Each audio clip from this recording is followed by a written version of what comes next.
Right into our next topic. I don't know if you did that intentionally, but a great segue. Our next topic is brought to us by Living for We. Gun violence is an epidemic. It's the leading cause of death for teenagers. And on this season of Living for We, we're asking what can be done to end cycles of violence in cities like Cleveland, where the shooters value their reputation over their own lives and see innocent bystanders as just collateral damage. Living for We is more than a podcast. It's a resource for communities tired of chaos and ready to build peace. It tells real stories from those most affected and solutions from change makers in the community, the families, the parents, the victims, and everything in between.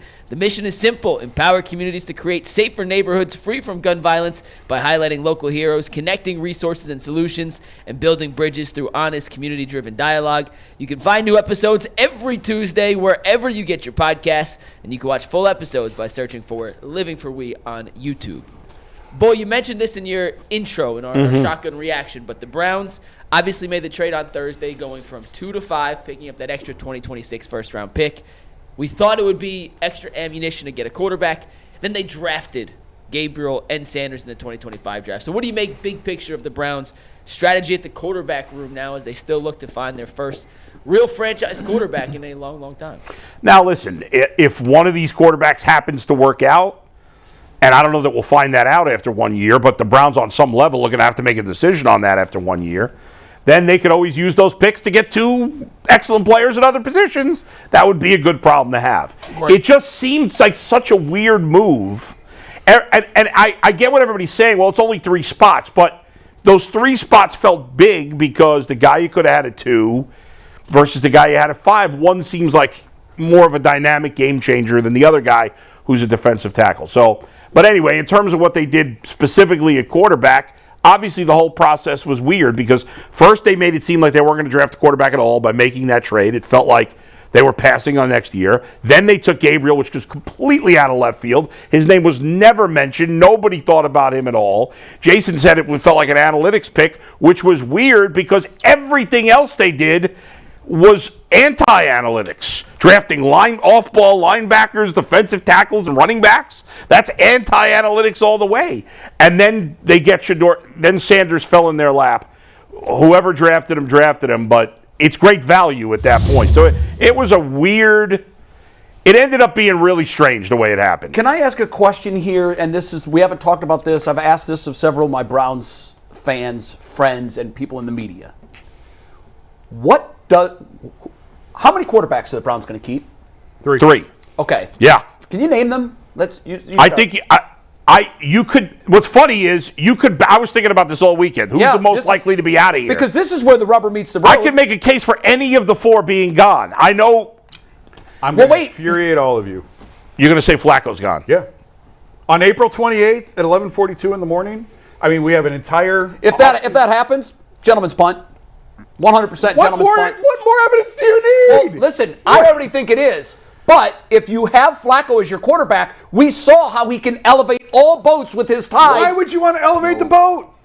That's it. Guys, the reason I asked this question is because if this wasn't a gentleman's punt, I don't know what the hell is. What quarterback? I'm going to say Pickett's gone, but it wouldn't surprise me if it was Flacco. We missing the boat again. This is the exact opposite of a gentleman's punt.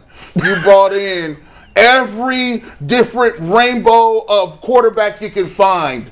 You brought in the guy in Kenny Pickett. Everybody's saying he's a starter. He just sat behind somebody in Philadelphia. No, nobody said he's a starter except me. I'm the only Aditi and Mary Kay were with you. Aditi, Jeff Phelps, and now Andy Baskin have joined the dark side. Of course they have. Kenny Pickett is the guy. Listen, that's fine. He's a former first-round pick. Let's see what he can do.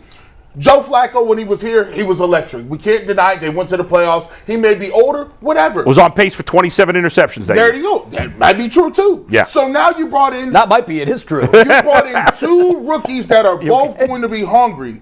Listen, nobody is half-stepping. Yeah. When Kenny Pickett comes in, he better be sharp because he'll be gone. If it's Joe Flacco, get your mind right or you'll be gone. It could be Dillon Gabriel could mess around and be the starting quarterback. So he's a 3rd-round pick. So what I love about it is we can't now for once. We don't have narrative football. There's no Deshaun Watson is the guy. There's no we already know Jacoby's going to play or we know no. This is all back to ground zero. We don't know who's going to get cut, and I like it that way. Whoever plays well, they get to stay. It's Hunger Games. So here's what's wrong with that, though, G. Put it in the sky.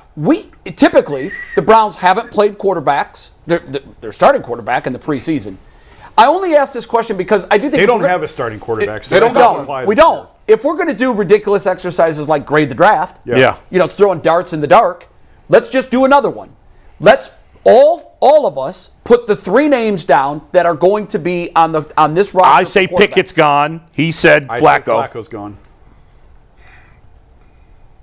I think it's Flacco, if that counts. Yeah, it absolutely counts. Yeah. Flacco would be the odd man out because of the age, and they keep one young guy. They could put another young guy on the practice squad if they choose to. Yeah, they're not going to get one of these young guys. They can't put him on the practice squad, otherwise somebody will claim him. What are they paying you can sign him off Flacco? the practice squad. $4 million. What are they paying Pickett? I don't know what his salary is, but they gave up a 5th round. They gave up this is the point that I think everybody's missing on Pickett. They pursued him immediately. Right after the season was over, what's one of the first moves they made? Yeah, they traded for Kenny Pickett. They traded for him. They gave up a 5th round pick. Doesn't sound like much. It's a draft asset. His salary is $2.6 million, by the way. And Dorian. And which you can say how much value is there. They gave up a player and they gave up a draft pick. They gave Joe Flacco $4 million. Now I know that they went after him, but if you say that in a vacuum, like if you were to ask NFL executives, you need a quarterback this year, slim pickings out there, there's not much, who are you going to go after? The notion that someone would say, oh, you got to give me some Kenny Pickett in here. They could have signed Joe Flacco whatever they wanted. Bingo. Whenever they wanted to. They could have signed Joe as soon as free agency opened. And did. So my question here is this. He was the first one here. Yeah, of course they did.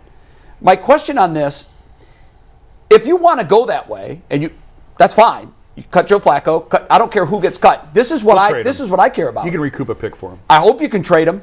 Can you? Yeah. I don't know. He's 40. Joe Flacco. Teams don't need quarterbacks in August. They need him in October. Flacco is not. First of all, we underestimate this. Flacco is going to come in here and he's going to have the playbook ready to go. Yeah. He knows the playbook. He already has it. Second of all, if Joe Flacco ain't lost nothing on his fastball, he has the best arm right now.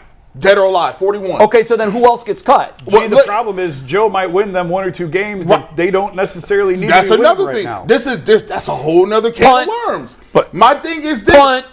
Here's what you bring 4 in for maximum upside competition. Nobody can take nothing off. So you're going to get the best Pickett if he wins. Mm-hmm. You're going to get the best Shedeur Sanders if he wins. If Joe Flacco beats these 2 young thoroughbreds out and Pickett, who thinks he should be starting, then Joe Flacco's ready to go. And you don't need to decide now. I mean, this decision could wait till the end of August. They could get hurt. Who knows? You know. I think, you're right. That's why I didn't put it in today, because there's so many variables. Real quick, G, what do you think of the strategy, though, to draft 2 quarterbacks after they traded back? No, he's already on record. I know. Everyone gets a chance to chime in. He's been saying for 2 weeks they better take 2 quarterbacks. He's been saying for 6 months. Gets a chance to answer the question here. Operation Stockpile. I'm trying to help you out here. No, that was a pocket pass. I got it. I'm gonna finish this. I'm gonna finish this layup, McNuggets. I love that. I said 2 from the beginning because listen, and the cool thing about it is.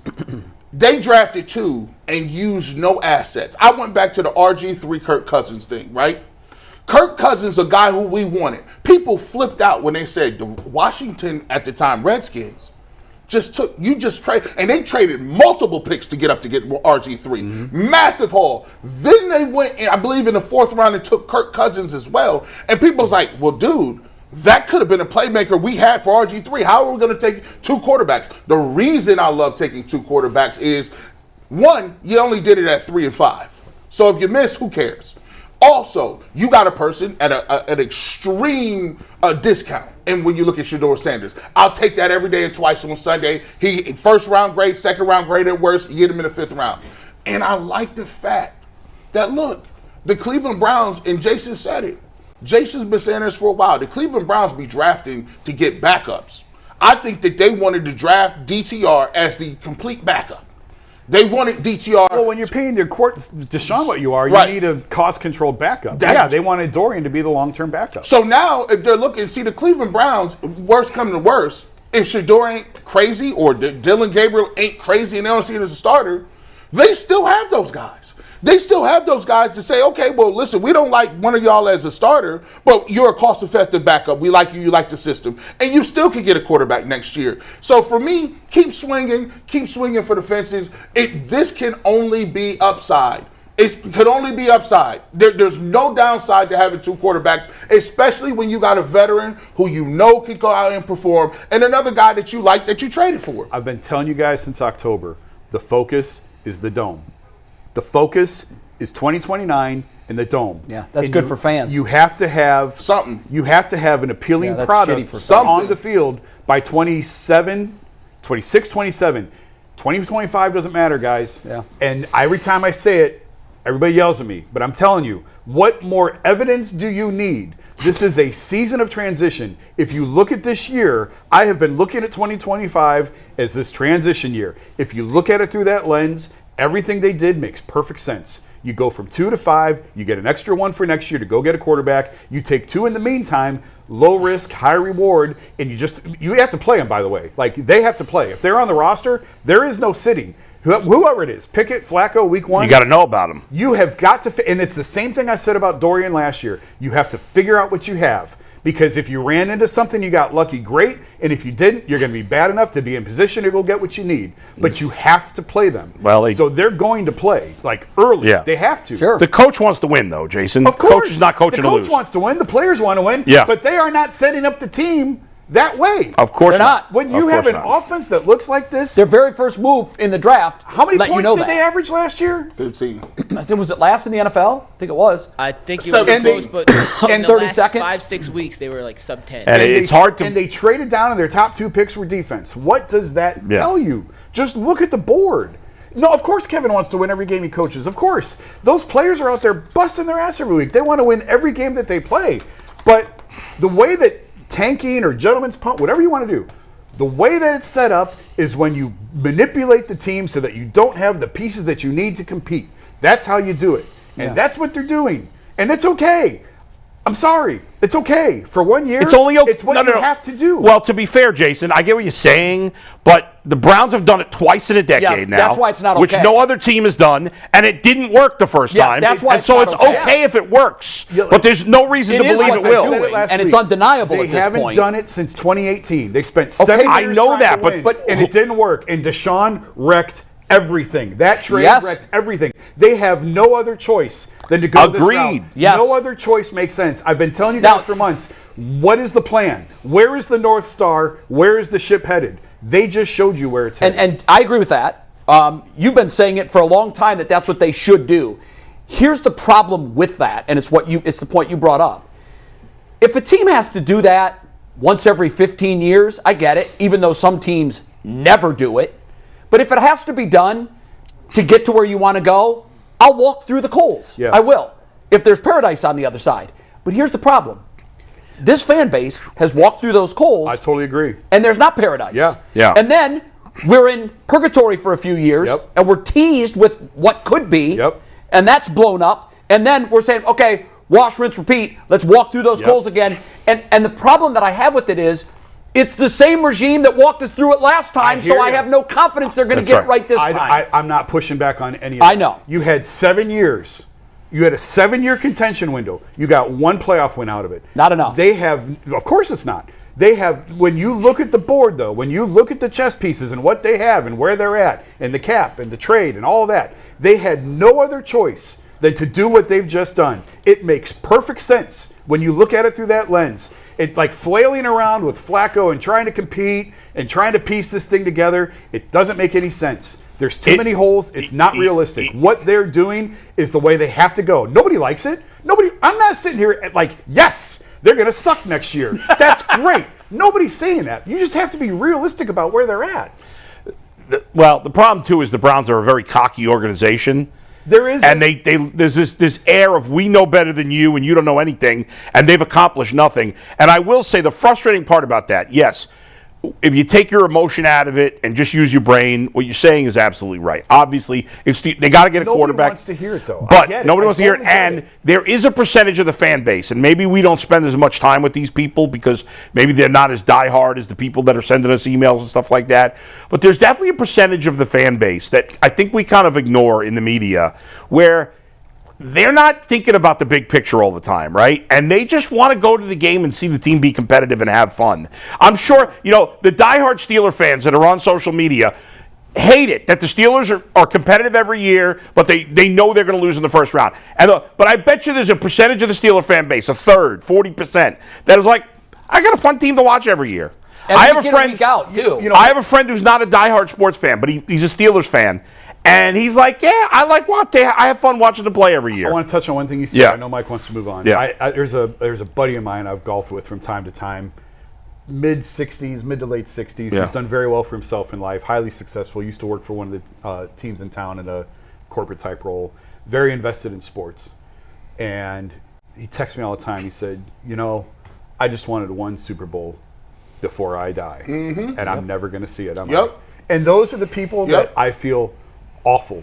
I feel awful for those people. And when I sit here and say they have to tank and this is the way they have to go, I don't say that lightly. I don't say that flippantly because, it's their only parachute right now. It makes me sick for people who are in their mid to late 60s, who are closer to the end than they are the beginning, who are like, I've hung in there with this team. I've bought season tickets every year. Yep. Look what you've done to me. Look at all the money that I've wasted.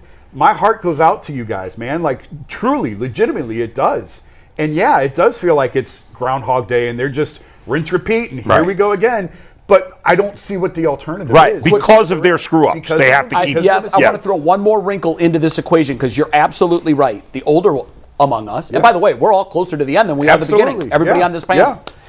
But that's depressing. You don't know. You may be the first to go. That's true, None but of us depressing. Jeez, that just got dark. You don't know. You're right. I live my life every day. Could be my last. You're right. I don't know. We don't know. You're right. Everyone should live it like it's their last. Here's the wrinkle that changes some of that. The motivation for this is for a billionaire to be able to get public funding to build a bigger toy. Yep. That's gross. Yeah. And it's coming at the expense of your golfing buddy. Yeah. It's coming. By the way, you astutely pointed out a couple of weeks ago, this city and this team has lost a generation of fans. 100% true. So if you're going to tank again and it's going to be another 3 years before you are where you want to be, if you ever get there, those are more fans that you're going to lose forever. You're never going to get them on board. I have a nephew who is not a big football fan, more basketball, but I've asked him before, when you look around your school, what gear are you seeing? Give me a percentage. And he said, not Browns, I can tell you that. That's my And I said, point. okay, so what are we talking about? Like put some percentages on. He goes, maybe 10% Browns? I will say this. And then I said, okay, well, so 90% the other of the other NFL? He goes, yeah. And he goes, if I had to pick what the predominant team represented is, it's the Steelers. Oh.